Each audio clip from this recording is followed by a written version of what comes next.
I'm Fred, and I'm the captain. My responsibility on the boat is to bring the trap up over the rail as it's being hauled. We increased the height of the davit just a little bit to compensate for increasing the side of the boat height. What we were shooting for was to make it easier for Tim, who's the stern man, to move the trap to the back of the boat without bending over. The rail was absolutely too low for him. One of the things that happens in this industry is lobster fishermen all end up with a bad back, and we're trying to alleviate that as much as possible. Raising the height of the washboard a few inches may seem like a small change, but by the end of the day, after you've muscled 300 or more traps around, it makes a huge difference. There are two things that this raising the height of the washboard has accomplished. Tim does not have to bend over as far to reach into the trap and clear the trap, clear whatever's in the trap out, change the bait bag. And the other thing that happens is, if you'll notice, since we raised the washboard, Tim does not have to pick the trap up to move it to the back of the boat.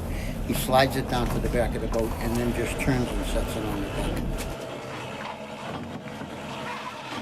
The washboard repair and change went pretty much as we figured it was going to go.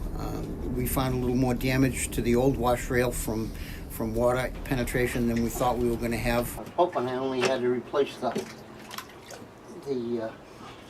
plywood.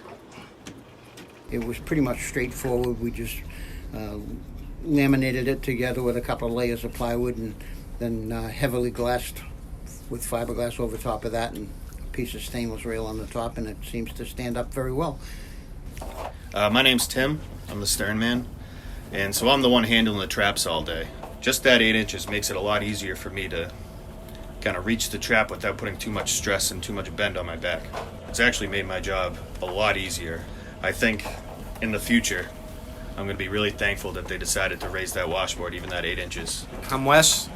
Sometimes I'm the captain, sometimes I'm in the middle, and sometimes I'm in the back. So it affected me in all three positions. So it's not a big difference. It's only raising the railing 8 inches, but it keeps you from having to bend over that, 300 to 400 times a day, which at the end of the day makes a big difference. It seems to have accomplished exactly what we were looking to accomplish, and we're pretty pleased with everything. We haven't found any drawbacks to it at all. It has all been a positive thing.